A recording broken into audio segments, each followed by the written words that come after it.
BJP ಹಾಗೂ JDS ಪಕ್ಷದವರು ಮುಖ್ಯಮಂತ್ರಿ ಸಿದ್ದರಾಮಯ್ಯನವರ ಬಗ್ಗೆ ಇಲ್ಲಸಲ್ಲದ ಆರೋಪ ಮಾಡುತ್ತಿರುವುದನ್ನು ಖಂಡಿಸಿ ಬಾಗಲಕೋಟೆಯ ನಗರದಲ್ಲಿ ಕಾಂಗ್ರೆಸ್ ಪಕ್ಷದಿಂದ ಬೃಹತ್ ಪ್ರತಿಭಟನೆ ನಡೆಸಲಾಯಿತು. ಜಿಲ್ಲಾ ಉಸ್ತುವಾರಿ ಸಚಿವರಾದಂಥ ಆರ್.ವಿ. ತಿಮ್ಮಾಪೂರ್ ಅವರ ನೇತೃತ್ವದಲ್ಲಿ ಹಾಲಿ ಹಾಗೂ ಮಾಜಿ ಶಾಸಕರ ಮತ್ತು ಮುಖಂಡರ ಸಮ್ಮುಖದಲ್ಲಿ ಬೃಹತ್ ಪ್ರತಿಭಟನೆ ನಡೆಸಲಾಯಿತು. ಬಾಗಲಕೋಟೆಯ ನಗರದ ಅಂಬೇಡ್ಕರ್ ವೃತ್ತದಿಂದ ಪ್ರಾರಂಭವಾದ ಮೆರವಣಿಗೆ ಬಸವೇಶ್ವರ ವೃತ್ತದವರೆಗೆ ನಡೆಸಲಾಯಿತು. ಬಿಜೆಪಿ ಹಾಗೂ ಜೆಡಿಎಸ್ ಪಕ್ಷದ ವಿರುದ್ಧ ಘೋಷಣೆ ಕೂಗಿ ಆಕ್ರೋಶ ವ್ಯಕ್ತಪಡಿಸಿದರು. ವಿರೋಧ ಪಕ್ಷದವರು ವಿನಾಕಾರಣ ಸುಳ್ಳು ಆರೋಪ ಮಾಡಿ ಮುಖ್ಯಮಂತ್ರಿಗಳ ತೇಜೋವಧೆ ಮಾಡಲಾಗುತ್ತಿದೆ. ಇದನ್ನು ಖಂಡಿಸಿ ಕಾರ್ಯಕರ್ತರು ಪ್ರತಿಕೃತ ದಹನ ಮಾಡಿ ಆಕ್ರೋಶ ವ್ಯಕ್ತಪಡಿಸಿದರು. ನಂತರ ನಡೆದ ಬಹಿರಂಗ ಸಭೆಯಲ್ಲಿ ಹುನಗುಂದ ಮತಕ್ಷೇತ್ರದ ಶಾಸಕರಾದಂಥ ವಿಜಯಾನಂದ ಕಾಶ್ಯಪ್ಪನವರ್ ಹಾಗೂ ಜಿಲ್ಲಾ ಉಸ್ತುವಾರಿ ಸಚಿವರಾದಂಥ ಆರ್.ಬಿ. ತಿಮ್ಮಾಪೂರ್ ಸೇರಿದಂತೆ ಇತರ ಮುಖಂಡರು ಮಾತನಾಡಿ ಬಿಜೆಪಿ ಹಾಗೂ ಜೆಡಿಎಸ್ ಪಕ್ಷದ ಮುಖಂಡರ ವಿರುದ್ಧ ಹರಿಹಾಯ್ದರು. ಕಾಂಗ್ರೆಸ್ ಪಕ್ಷದ ಜಿಲ್ಲಾಧ್ಯಕ್ಷರಾಗಿರುವಂಥ ಎಸ್.ಜಿ. ನಂಜನಮಠ, ಶಾಸಕ ಎಚ್.ವೈ. ಮೇಟಿ, ಮಾಜಿ ಶಾಸಕರಾದಂಥ ಆನಂದ್ ನ್ಯಾಮಗೌಡ, ವೀಣಾ ಕಾಶ್ಯಪ್ಪನವರ್ ಸೇರಿದಂತೆ ಇತರ ಮುಖಂಡರು ಉಪಸ್ಥಿತರಿದ್ದರು. ಬಿಜೆಪಿ ಹಾಗೂ ಜೆಡಿಎಸ್ ಪಕ್ಷದ ವಿರುದ್ಧ ಹೇಗೆ ವಾಗ್ದಾಳಿ ಮಾಡಿದ್ದಾರೆ ಕೇಳೋಣ ಬನ್ನಿ. ಜನ ಹಿಡಿದು ಕೆಲಸ ಮಾಡುವಂತವರು ಹೋಗಿ ರಾಜ್ಯಪಾಲರಿಗೆ ಒಂದು ಮನವಿಯನ್ನು ಕೊಟ್ರೆ ರಾತ್ರಿ 11 ಗಂಟೆಗೆ ನೋಟಿಸ್ ಕೊಡ್ತಾರಂತಂದ್ರ ಇವ್ರಿಗೆ ಎಷ್ಟು ಅಂಜಿಕೆ ಐತಿ ಅನ್ನೋದನ್ನು ನಾವು ಅರ್ಥ ಮಾಡ್ಕೋಬೇಕಾಗಿದೆ. ನಾನು ಒಂದು ಬಹಳ ಸ್ಪಷ್ಟ ಮಾತನ್ನು ಹೇಳಕ್ ಇಚ್ಛೆ ಪಡ್ತೇನೆ. ಇವ್ರೇನು ತಿಪ್ಪರ್ಲಗ ಒಗದ ಲಗಾಟ ಹೊಡೆದ ಏನು ಕಿತ್ಕೊಂಡ್ರು ಕೂಡ ಏನು ಕೂಡ ಹರ್ಕೊಳಕ್ ಆಗೋದಿಲ್ಲ, ಏನು ಹರ್ಕೊಳಕ್ ಆಗೋದಿಲ್ಲ ತಿಳ್ಕೊಂಡ್ರೆ ಅವ್ರು ಬಿಜೆಪಿ ಅವರು ಏನ್ ಮಾಡಿ ಸಿದ್ದರಾಮಯ್ಯನವರು ಸ್ವಲ್ಪ ಅಳಿಯಾಡಿಸ್ಬಿಟ್ರೆ ಸರ್ಕಾರ ಡುಮ್ ಅನಿಸ್ಬೋದಂತ. ತಮ್ಮ 136 ಜನ ಶಾಸಕರು ಬಂಡೆ ಕಲ್ಲಾಗಿರೋ ಅವ್ರಿಗೇನ್ರೆ ಮುಟ್ಟಿಗೆಲ್ಲ ಬರೀ ಒಂದು ನೋಟಿಸ್ ಕಳಿಸಿದ್ದಕ್ಕೆ ಈ ಪರಿಸ್ಥಿತಿ ಆಗೈತಿ ಈ ರಾಜ್ಯದೊಳಗ. ನೀವ್ ಏನ್ರ ಮುಂದುವರೆದ್ರಿಂದ ಏನಾಗುತ್ತೆ ಬಿಜೆಪಿ ಅವರ?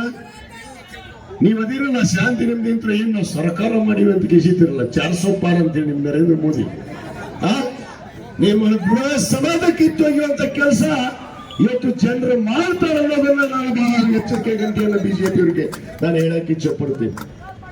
ಯಾಕಪ್ಪ ನಿಮ್ಮ ಉದ್ದೇಶ? ಹೊಟ್ಟಿ ಕಿಚ್ಚು, ಒಂದು ಕಪ್ಪು ಚುಕ್ಕೆ ಇಲ್ಲ, ಅದ್ರಲ್ಲಿ ಏನಿಲ್ಲ, ಬಹಳ ಸ್ಪಷ್ಟವಾಗಿ ಐತಿ.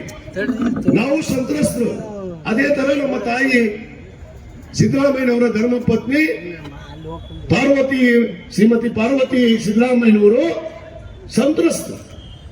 ಅವರು ಭೂಮಿ ಹೋಗಿದ್ದಕ್ಕೆ ಇನ್ನೊಂದು ಭೂಮಿ ಕೊಟ್ಟಾರ ಸರ್ಕಾರದವರು. ಬಹಳ ಸ್ಪಷ್ಟ ಐತಿ. ಮೂಡ ಹಗರಣ ಅಂತ, ಮೂಡ ಹಗರಣ. ಏನ್ ಹಗರಣಪ್ಪ? ಏನ್ ಹೆಚ್ಚಾಕಿತ್ತು? ನಿಮ್ಮ ಯಡಿಯೂರಪ್ಪನ 14 ದಿವಸ ಜೈಲಿಗೆ ಬಿದ್ದು ಬಂದ್ರಲ್ಲ ಪರಪ್ಪನ ಹಗರಣದಾಗ ನಮ್ಮ ಮುಖ್ಯಮಂತ್ರಿ ಜೈಲಿಗೆ ನಿಮ್ಮೆಲ್ಲ ಮಂತ್ರಿಗಳಿಗೂ ವಿಧಾನಸೌಧ ಕುತ್ಕೊಂಡು ಅಶ್ಲೀಲ ವಿಡಿಯೋ ನೋಡಿದ್ರಲ್ಲ. ಯಾರ ನಮ್ಮ ಮಂತ್ರಿಗಳು ನೋಡ್ಯಾರ? ಎಮ್ಎಲ್ಎಗಳು ನೋಡ್ಯಾರ? ನಿಮ್ಮಂತ ಹಗರಣ ಮಾಡಿದ್ರು 240 ಹಗರಣಗಳದ. ಇವತ್ತು ಅವ್ರಿಗೆ ಸಂತ್ರಸ್ತರಿಗೆ ಪರಿಹಾರವನ್ನು ಕೊಟ್ಟಿದ್ದು ಇವ್ರಿಗೆ ಹೊಟ್ಟೆ ಕಿಚ್ಚು. ಈ ಹಗರಣ ಬಿಟ್ಟರು ಅದು ಪೆನ್ ಡ್ರೈವ್ ಹಗರಣ. ಪೆನ್ ಡ್ರೈವ್ ಮರ್ತು ಬಿಟ್ರ ಮಂದಿ ಕುಂದಿರಿಸಿದ್ದು ಗೊತ್ತಿಲ್ಲ, ಈಗೊಬ್ಬ ಕುಂದಿರಿಸ್ಬೇಕಾಗಿತ್ತು. ಸನ್ಮಾನ್ಯ ಕುಮಾರಸ್ವಾಮಿ ಅವ್ರದ್ದು ಅದೇ ಮೂಡಾದಾಗ 30,000 ಸ್ಕ್ವೇರ್ ಫೀಟ್ ಆಸ್ತಿಯನ್ನು ತೆಗೆದುಕೊಂಡಿದ್ದಾರೆ. 30,000 ಸ್ಕ್ವೇರ್ ಫೀಟ್. ಇದು ಸುಳ್ಳು ಮಾತಾಡಕ್ ಬಂದಿಲ್ಲ, ನಾನು ಸತ್ಯ ತಿಳ್ಕೊಂಡ ಮಾತಾಡಕ್ ಬಂದಿಲ್ಲ. ಈ ಜೆಡಿಎಸ್ ಹಾಗೂ ಬಿಜೆಪಿ ಮುಂಜಾನೆ ಎದ್ರೆ ರಾಜಕಾರಣ, ಮುಂಜಾನೆ ಎದ್ದ ತಕ್ಷಣ ರಾಜಕಾರಣ. ಆದ್ರಿಂದ ಇಂತಹವರ ಮಾತು ಇಲ್ಲಿ ಬೆಲೆ ಸಿಗುವುದಿಲ್ಲ. ಆದ್ರಿಂದ ಕರ್ನಾಟಕ ರಾಜ್ಯದ ಜನತೆ ಒಳ್ಳೆಯವರು. ಯಾಕಂದ್ರೆ ಇವ್ರು ಏನೇ ಕೊಚ್ಕೊಳ್ಳಿ, ಏನೇ ಪಾದಯಾತ್ರೆ ಮಾಡಲಿ, ಇಷ್ಟು ದಿವಸದಲ್ಲಿ ಒಮ್ಮೆನೂ ಇವ್ರಿಗೆ ಮೆಜಾರಿಟಿಯಾಗಿ ಆರಿಸಿ ಕಳಿಸಿಲ್ಲ. ಯಾವತ್ತಾದ್ರೂ 130 ಮಂದಿನ ಆರಿಸಿ ಕಳಿಸ್ಯಾರ ಇವ್ರಿಗೆ? ಇವ್ರು ಇತಿಹಾಸದಲ್ಲೇ ಕರ್ನಾಟಕ ರಾಜ್ಯದಲ್ಲಿ ಕೊಟ್ಟಿಲ್ಲ. ಇಂಥ ಹೀನ ಕೃತ್ಯ ಮಾಡಿ ಕಳಂತರಲಿಕ್ಕೆ ಸಿದ್ದರಾಮಯ್ಯನಂತ ವ್ಯಕ್ತಿಗತಿ ಹೊರಟ್ರೆ ನಿಮ್ಮ ಬಣ್ಣ ಇಲ್ಲಿಗೆ ಮುಗಿಯೋದಿಲ್ಲ. ಮೋದಿ ಸಾಹೇಬ್ರ ಕುರ್ಚಿಗೆ ಧಕ್ಕೆ ಬಂದೀತು, ಸಿದ್ದರಾಮಯ್ಯನವರಿಗೆ ಮತ ಕೇಳ್ತಿದ್ರು.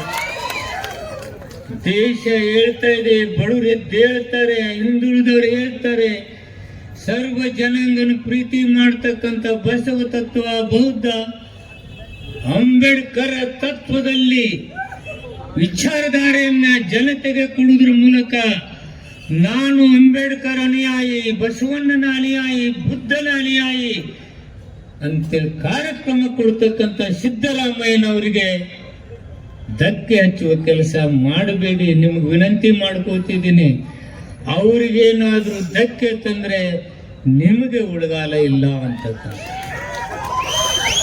ಗವರ್ನರ್ ಸಾಹೇಬ್ರೆ, ಏನಕ್ಕೆ ನೀವು ಕೊಡ್ತಾ ಇದ್ದೀರಿ ನೋಟಿಸ್? ಎದಕ್ಕೆ ಕೊಟ್ಟಿದ್ದೀರಿ? ಏನ್ ತಪ್ಪು ಮಾಡಿದಾರೆ ಅಂತ ನೀವು ನೋಟಿಸ್ ಕೊಡ್ತೀರಿ? ಬಿಜೆಪಿ ಅವ್ರ ಮಾತು ಕೇಳಿ ಇಂತಹ ನೋಟಿಸ್ ಕೊಡ್ತಕ್ಕಂಥದ್ದು, ಇದು ನಿಮಗೆ ಗೌರವ ತರುವುದಿಲ್ಲ. ಇದರಿಂದ ನಿಮಗೆ ಗೌರವಕ್ಕೆ ಧಕ್ಕೆ ಬರುತ್ತೆ.